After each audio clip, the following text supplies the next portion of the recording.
Está no ar o Rio Grande que dá certo. Hoje o nosso assunto é tecnologia. O programa recebe a presidente da Associação Brasileira das Empresas de TI e Tecnologia da Informação do Rio Grande do Sul, Aline Lúcia de Pares. Seja bem-vinda ao nosso Rio Grande que dá certo.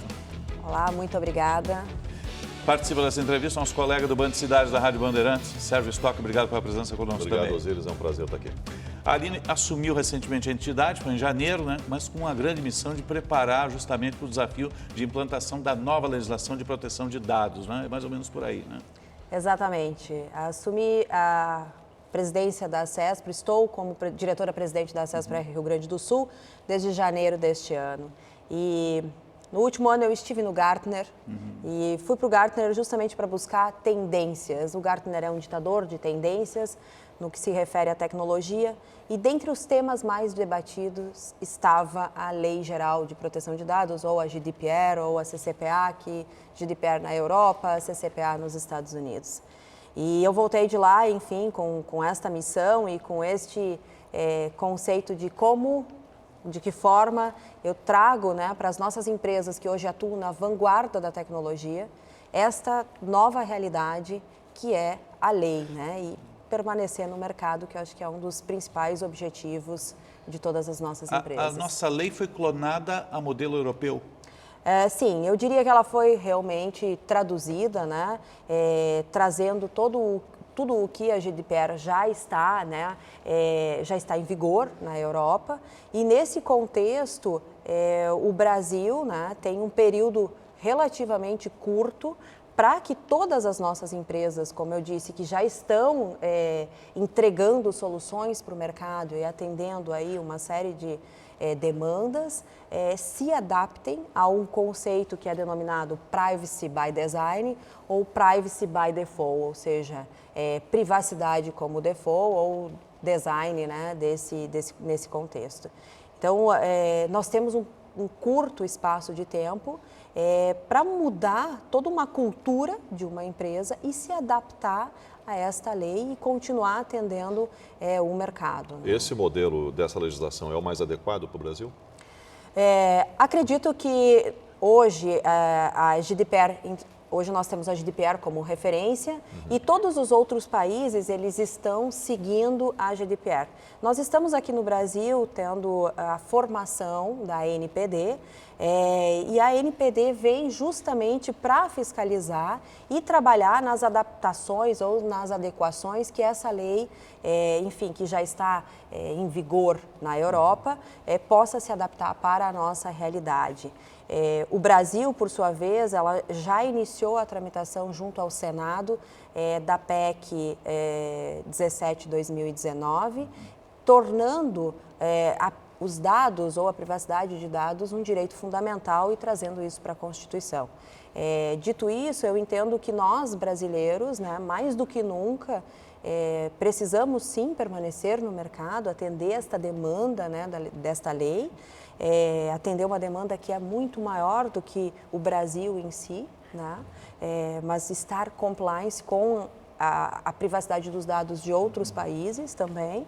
Mas mais do que isso, o Brasil está se preocupando e colocando isso também na nossa Constituição. Quem é o nosso paradigma, olhando para a Europa? Quem é que melhor trabalha a proteção de dados lá?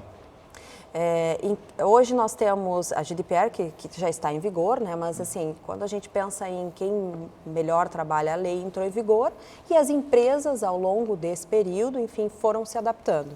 Existe hoje uma figura dentro da empresa que é o DPO, ou encarregado de dados aqui no Brasil. E neste contexto, esta é a pessoa que vai responder para a agência ou, enfim, para o responsável acerca dos dados que estão se utilizando. Ou seja, todos os dados de todas as empresas, hoje todos temos dados nas nossas empresas. Sim, a gente está na nuvem, Exatamente. E aí, mas quem é que tem os meus dados? Poxa, quando eu acesso um prédio, eu deixo lá os meus dados. E de verdade, eu hoje acabo repassando as informações, mas eu não tenho o hábito, e isso é uma cultura muito nossa, brasileira, de questionar o porquê que eu preciso deixar esses dados aqui. Faz sentido? Muitas vezes não faz sentido, eu não preciso deixar todos os meus dados, Eventualmente, em alguns contextos, bastaria apenas o CPF, né? Eu não tenho necessidade de dar meu endereço. Eu não O CPF que lá atrás foi criado para comércio, né? Hoje serve para tudo, né? Você, Exatamente. em qualquer lugar tem que dar o CPF. Mas hoje, quando você loga um celular, compra um celular novo, coloca seus dados ali, eles vão tudo para a nuvem, né? Também. Tem mais essa. Também. Né? Seja iPhone, seja da Android, ou o que seja. Exato. E hoje, de verdade, a gente está habituado, sim, algumas empresas já têm a política de privacidade de dados, contudo não é uma política palatável. Quando eu olho para a política e a gente vai ver ali naquele portal, ok, eu aceito, mas não é algo que é objetivo, ou seja, se eu estou questionando pelo CPF, é para me identificar. O CPF me identifica em todo o território nacional. O cidadão.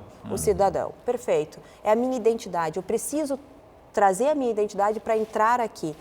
Mas por que eu preciso deixar a minha data de nascimento? Por que eu preciso do meu endereço também?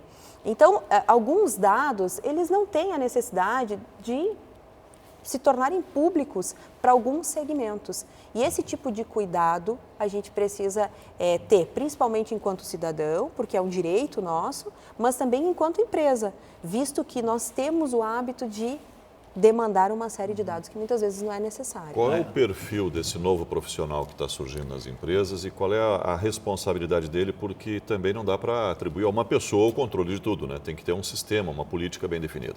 Exatamente. Então, o DPO, eu sempre digo que normalmente quando nós temos um problema para resolver, nós temos uma grande oportunidade. E de verdade, esse profissional, ele vem para trazer toda essa política de privacidade para a empresa, ou seja, formatar todos os documentos necessários, mapear todas as informações que hoje a empresa tem internamente, mas também com tudo isso vem uma responsabilidade muito grande. Então, qual é o perfil?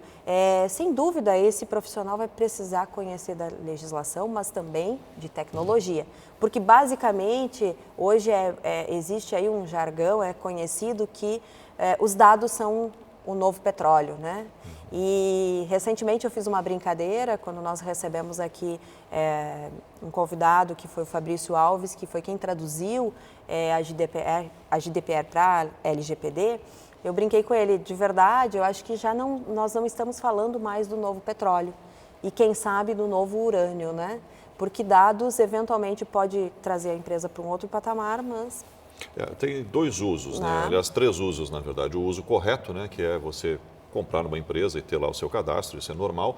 O uso abusivo, que é quando pega os dados da gente, o telefone celular, por exemplo, e ligam sem parar, né, para oferecer produtos, isso e aquilo. E o vazamento de e dados. O dado criminoso, o uso criminoso, né, que é pegar os seus dados para finalidade criminosa. Vocês têm algum levantamento, alguma estimativa de como os nossos dados são usados hoje? De verdade, enfim, cada segmento vai ter aí um direcionamento, né? Sim. Mas assim, as empresas vão começar... Hoje a gente não pode mais receber aquele e-mail vendo lista, compro lista, né? Isso Sim. não faz sentido, né? Vendo uma lista de pessoas que participaram num evento tal. Isso é completamente proibido. A gente sabe que acontece, né? A gente sabe que acontece e que acontecia e que até pouco tempo era completamente normal, né? Não existia nada que previa isso. Contudo, vai ser um dever, né? Voltando ao DPO, deste profissional organizar esta casa e entregar. Então, como eu disse, é uma grande responsabilidade e uma grande oportunidade. A gente vem falando, por exemplo, dos salários desses profissionais que vão estar nas empresas respondendo por esses dados. São salários altíssimos, que giram na casa de 20 a 30 mil reais. É o que estão estimando para um profissional que tenha essa capacitação. Nós da ACESPRO, desde o primeiro momento, entendemos, em virtude, claro, como eu disse, temos muitas empresas que atuam na vanguarda da tecnologia, a gente quer que essas empresas permaneçam no mercado e, mais do que isso, cresçam e entregam soluções adequadas, que entregam, além da solução, valor para o nosso cliente. E, sem dúvida, esse valor está completamente atrelado a Star Compliance. Então, iniciamos desde janeiro deste ano, e aí um dado interessante é a capacitação e certificação junto à ACESPRO RS. Nós já capacitamos aqui no Rio Grande do Sul na casa de 250 profissionais. Recentemente fizemos uma capacitação em company numa grande empresa da Serra Gaúcha, produtora de, enfim, carrocerias. E nesse contexto, a gente vem primando para que o Rio Grande do Sul, o estado do Rio Grande do Sul, seja um estado que prime por esta segurança. Eu digo, eu quero trazer o estado do Rio Grande do Sul para um patamar de privacidade. As empresas têm que entender esse processo, Exatamente. né? Que é importante essa proteção, né? Isso vem acontecendo, elas vêm procurando a associação? Algumas empresas ainda não se deram conta e muitas comentam, poxa, mas ali nós temos ainda quase um ano pela frente, né? Você está falando que a lei vai entrar em vigor em agosto do ano que vem. E, eventualmente, eu respondo, perfeito, eu concordo, nós temos um tempo. Contudo, todo um contexto que a empresa, um ecossistema que a empresa está inserida, os fornecedores que ela tem, vão ter que se readaptar. Sim, isso é um guarda-chuva, né? Exatamente. Então, tem que ter um sistema cultura, né? Tem que ter um sistema de janelas e portas para esse processo todo, né? E alguém vai gerenciar isso. E esta pessoa é o DPO e ele responde conjuntamente com a empresa, com a diretoria da empresa. Então, sim, ele vem aí com um papel de extrema importância, né, na empresa e também com muita responsabilidade. Nós estamos aí na capacitação, há uma demanda imensa de pessoas que estão buscando, muitos advogados, muitos profissionais de TI, e a Acespro vem aí a cada dia capacitando mais pessoas e entregando para que as empresas possam, então, iniciar esse processo de aculturamento, né? E mais do que isso, de permanecer, ok, eu mudei a cultura da minha empresa, fiz com que a minha empresa estivesse com compliance neste momento, mas eu preciso manter a empresa compliance. Isso é permanente, né? Exatamente. Considerando que falta um ano praticamente para a lei entrar em vigor, quanto tempo uma empresa precisa para se preparar para estar pronta, para não deixar para a última hora? Depois do intervalo, ela vai responder isso. A gente está com o Rio Grande que dá certo, falando da nova legislação de proteção de dados. Vamos falar também de criptomoedas. Fazemos um breve intervalo. Você fica conosco, já voltamos.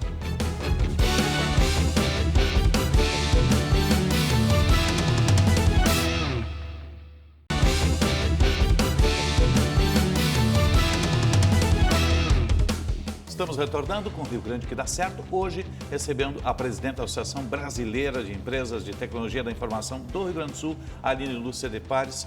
O Sérgio tinha feito um questionamento antes do intervalo, peço que repita por gentileza, Sérgio. Pois é, falta praticamente um ano, né, para a lei entrar em vigor e tem um tempo aí de mudança, de adaptação das empresas, né? Quanto tempo significa essa mudança de processo e quem deixar para a última hora, que tipo de situação difícil vai estar metido?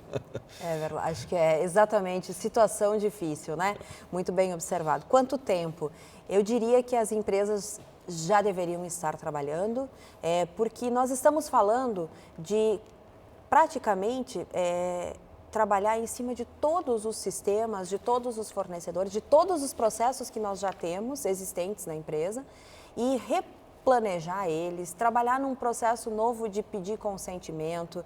Toda uma cadeia de fornecedor, ela vai estar impactada também. Ou seja, nós estamos falando de menos de 365 dias para que esta lei entre em vigor, né? E dito isso, sim, as empresas já devem estar procurando por isso, buscar auxílio jurídico, buscar auxílio de empresas que possuem soluções que eventualmente, bom, eu não preciso reformatar todo um software que eu já tenho, mas eu preciso, para ficar compliance, buscar alguns softwares de mercado para tornar, então, estar de acordo com o que a lei nos demanda. Esses softwares já existem? Já existem algumas empresas em nível nacional, a nível internacional também, que vêm exatamente desenvolvendo soluções para esse tipo de mercado. Ou seja, um mercado imenso, que tem uma série de soluções que já foram implementadas, que não foram implementadas no conceito que a lei prevê, nem no Privacy by Default ou Privacy by Design, e neste momento elas estão numa corrida. A pergunta é, eu vou redesenvolver o meu software para torná-lo compliance com a lei dentro desses conceitos, ou eu vou buscar algumas ferramentas que também vai ter um processo de adequação e eu vou conseguir atender também a lei. Então, provavelmente, muitas empresas não vão conseguir redesenvolver porque é todo um sistema, atendem outras. E nesse contexto, essas empresas vêm para atender essa demanda. O que diferencia o default do design, dos dois conceitos? O default basicamente o padrão, eu tenho que ter. É obrigatório, o básico. Privacy by default, ou seja, é default, é sim, não tem muito, né, o que discutir. E o design é todo um conceito de planejamento, ou seja, eu vou desenhar o meu software dentro deste conceito, eu vou projetar esse software dentro de um conceito de privacidade. Eu costumo dizer que a gente está iniciando a era da privacidade. Né? O que é bom, né? O que é bom, o que é bom. Está tudo tão aberto hoje, tão disponível, né? Que a gente não sabe que uso as pessoas fazem de tudo. Né? Exatamente. Tem um negócio que é oficial, é correto e funcionou durante muito tempo, que é a venda, empresas que vendem cadastros, né, para finalidades comerciais. Esse negócio vai acabar com a nova legislação? Sem dúvida. Passa a ser proibido, né? Exatamente. Porque quando eu vou trazer de novo um exemplo muito simples, que eu acho que é mais fácil. Não tem brecha na lei, então, não tem espaço nenhum. Na verdade, eu não vejo esse tipo de brecha, porque exceto se no momento em que eu der o consentimento, e veja, eu estou dando o consentimento para acessar as dependências, enfim, de um determinado negócio. E este consentimento, ele tem que ser claro para o proprietário dos dados, no caso a Aline. Não pode ser letra miúda. Não pode ser letra miúda, exatamente. E dentro desse consentimento, a qualquer momento eu tenho o direito de pedir, olha, eu não quero mais que vocês se utilizem dos meus dados, portanto, retirem esses dados da base. No momento em que você faz a venda, você já repassou esses dados, portanto, eu perdi o controle de todo esse ecossistema em que os dados estão. Dito isso, o consentimento, ele vai ser extremamente importante. E aí, isso é para qualquer cidadão. Quando eu estou lendo ou estou dando consentimento, ok, você pode se utilizar do meu CPF. Perfeito, para quê? Faz sentido para o teu negócio? Não faz sentido? Eu estou oferecendo meu CPF quando eu peço uma pizza? Não faz muito sentido, né? E isso, e aí, por exemplo, mas eu estou concedendo o meu endereço, estou dando consentimento para o uso do meu endereço. Faz sentido? Sim, porque senão vai impactar do negócio, ele não vai conseguir me entregar a pizza. Contudo, o meu CPF pode não ser necessário. Né? E esse tipo de perguntas que todos os brasileiros, enfim, todos nós, a partir de agora, devemos nos questionar. Ok, mas por que eu estou concedendo esse dado? E se eu concedi para buscar um acesso a uma determinada dependência, em que momento eu posso pedir para que seja retirado da base? E aí, no momento em que eu solicitar isso, eu tenho que ter a prova, né, de que esse dado foi retirado e, a partir disso, não é mais possível a utilização. Então, os consentimentos, eles vão ser basicamente um pilar muito importante para o DPO. Sim, vão ter que ser explícitos, né? Aquele negócio meio escondido num formulário lá, que ninguém sabe direito como é que ficou. As letras miúdas, lá no final você aperta aceite. Ou até vem pronto já, só assina aqui, né? Exatamente. Qualquer coisa. Agora, o conceito de consentimento, ele é muito claro, ele é muito objetivo. Para uso, né, o CPF para identificação, porque é necessário, haja visto que o negócio requer, né, um controle de acesso. Perfeito. Então, eu estou dando este consentimento. Contudo, não é possível que o CPF seja utilizado para qualquer outro tipo de consulta ou para qualquer outro tipo de demanda que a empresa venha a ter. Da mesma forma, o endereço, que eu vinha brincando, do negócio da pizza, né? Sim. Por que cargas eu tenho que dar a minha data de aniversário? Bom, eventualmente, a pizzaria pode justificar dizendo, eu tenho como política da empresa enviar todo o aniversário do meu cliente, que é Premium, Gold, uma pizza para casa. Isso é um papel que nós aqui na empresa temos como padrão, né? Sim, mas antes de perguntar a data de aniversário, vai ter que explicar para que é. Para que é. E aí eu vou ter claro, bom, eu quero participar, no momento em que eu me tornar uma cliente Gold, Premium, eu vou receber uma pizza em casa. E por isso eu tenho que dar a data do meu aniversário. Bom, mas eu sei o porquê, eu tenho essa consciência do porquê que eu estou dando esse consentimento. A legislação americana é diferente da europeia? De verdade, todas partiram da GDPR, claro, todas vão ter alguma adaptação, inclusive aqui no Brasil, a NPD vem justamente para trabalhar nessas adaptações, ela está ainda sendo formatada e, contudo, a gente ainda não conhece quais vão ser as mudanças que podem acontecer aí ao longo desse próximo semestre. Sim, existem algumas mudanças, mas, em suma, a lei ela está sendo baseada, todos os países, a partir da GDPR. Eu mencionei rapidamente, acho que a gente não pode perder isso, só voltando na figura do DPO, acerca de números. Na Europa, antes da lei entrar em vigor, haviam 2.000 DPOs. Após a entrada em vigor da lei, esse número passou para 44.000 DPOs. Eu estou trazendo números aproximados aqui. Eventualmente a gente tem alguma diferença É hoje. uma geração importante, né? Exatamente. Extremamente Ou importante. seja, nós estamos falando de uma oportunidade... Uma profissão nova, de um mercado novo, né? Sem dúvidas. E nós estamos falando daquilo que a gente sempre projeta, né? Daqui a um tempo terão novas profissões que a gente nem sabe que vão existir, né? Então aí, estão aparecendo. acontecendo Está já. nesse momento, nós temos aqui uma excelente oportunidade de mercado, né? Tanto é claro isso, principalmente para nós lá da Acespro, porque as turmas elas estão sempre lotadas, ou seja, a gente abre uma turma e nós já temos basicamente um número para essa turma. A gente buscou na nossa capacitação trazer conhecimentos de todas as áreas, ou seja, nós temos dentre a capacitação, a gente traz conteúdo focado na legislação, a gente traz um conteúdo focado no que se refere à infraestrutura, proteção, né, da própria infraestrutura lógica, planejamento e a programação em si do software, que cuidado... Sim, tem que dominar a TI, né? Exatamente, que cuidados a gente tem que ter no momento de conceber um novo software ou até mesmo adaptar esse para atender as novas demandas da lei. Então, buscamos trazer tem que ser softwares certificados, né? Tem que ter a certificação, né? Exatamente. Hoje, uma das questões que a própria a NPD já chancelou é que o DPO no Brasil ele vai ter que ter a certificação, a capacitação em si para ser esse profissional responsável pelos dados. Ou seja, eu não posso simplesmente na minha empresa olhar e dizer, poxa, eu confio muito, Sim. né? Eu confio muito no João, que trabalha comigo há 15 anos, ele é um profissional que eu tenho muita confiança, mas veja, eu estou colocando o João num cargo que requer muita responsabilidade, muito conhecimento e ele vai estar assinando conjuntamente com o proprietário da empresa acerca desses dados. E é bem importante trazer um pouco de cifras e números, né, em termos de multa.